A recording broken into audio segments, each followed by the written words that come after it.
Our next guest is as inspiring as they come. Trust me, you're not going to believe it. Jenn Drummond, entrepreneur and mountaineer, is also a mother of 7 of her own children. That is crazy. And is being positioned for the Guinness Book of World Records as the first woman to climb the 7-second summits. And I wanted to make sure I got that right because it's an incredible feat. Welcome to Liftoff, Jenn. Hey, thank you for having me. Thank you so much for being on the show. It seems to be your lucky number, 7 summits. How did you decide to commit to such an incredibly large goal? Yeah, well, it started small, right? I think all of our goals start small and then they get larger and larger based on different people we interact with. So I was climbing a mountain called Ama de Blanc. I all of a sudden became a homeschool teacher because of COVID. And so my son was struggling with his math homework. And I'm like, we do hard things. He goes, if we do hard things, why are you climbing a mountain called I'm a Dumb Blonde instead of a real mountain like Mount Everest?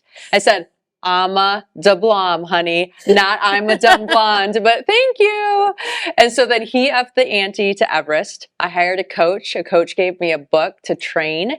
And in the front of the book, a lady got a Guinness World Record for doing something I thought I could have done. And I told my coach, I'm like, if I got a Guinness World Record, my kids would think I'm cool. They learned how to read on these things.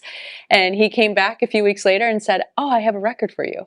I think you should be the first female to climb the 7-second summits. I'm like, well, what are they? And he goes, they're the second highest point on each continent. He goes, 7 continents, 7 mountains, 7 kids. Sounds like a jackpot. I said, you know what? It does. Let's give it a shot. So that's how it started. Lucky 7. That's Lucky a great 7. story. So when you started out to climb these, did you achieve them all on your first try? And what are some of your favorite and least favorite summit challenge stories that you have? Oh my goodness. Okay, that's a loaded question. No, I did not summit each of them on my first try. So 2 mountains took 2 attempts. K2 was one that took a second attempt, and Mount Logan, which is the second highest point for North America, took a second attempt. 7 mountains, they all have their own unique story, and there's special things about each one of them that I'm very grateful for the experience. I will say the failure on K2, on my first attempt, one of my teammates died in an avalanche. And so I had the opportunity to continue to climb or to turn around, and I value people over peaks. So I turned around, came down, took care of my team, went home. When my kids asked, did you summit? I said, no, but I had success. I go, what do you mean? I said, I showed up as someone I'm proud of. And when we do things in life, who we are is more important than what we achieve. And so I really felt that story leaned into that and was helpful for them. When I went back to go climb K2 in 2022, I summited.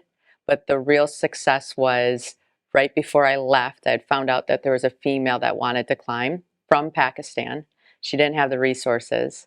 I brought over gear for her, helped pay for her, and 30 minutes after I summited, the first Pakistani female stood on top of her country's prized peak.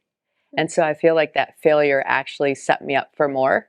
So any times that we're in life and we're struggling and having failure at us, I'm asking you to just pause for a second and see where maybe more can show up. Yeah. So I have goosebumps listening to your story. It's so incredible. And taking all these lessons, you've turned into a motivational speaker. Yes. Right? So how do you just bring everything that you've experienced and all these stories into your motivational speaking in your everyday life? Yeah, so I've number 7, right? So I decided to block all the different lessons into 7 concrete lessons that I could share with people. So I wrote a book, Quit Proof: 7 Strategies to Build Resilience and Achieve Your Life Goals.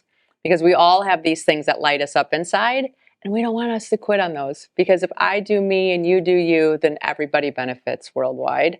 So I plug those into 7 fun lessons, and then I get to go speak about them. And it's so fun to exchange the stories and have the aha moments for other people. And then they report back to me and say, hey, I did this because you came and talked to us, or I did this because you came and talked to us. And that's the real win. And I am so sure you've motivated our audience and our viewers. Thank you so much for being on the show today. We really appreciate it. These are great stories, great lessons, and can't wait to read the book. Great. Thank you. Awesome. So stay tuned, everybody. We're going to be right back. Get your goals ready. We're going to do a check.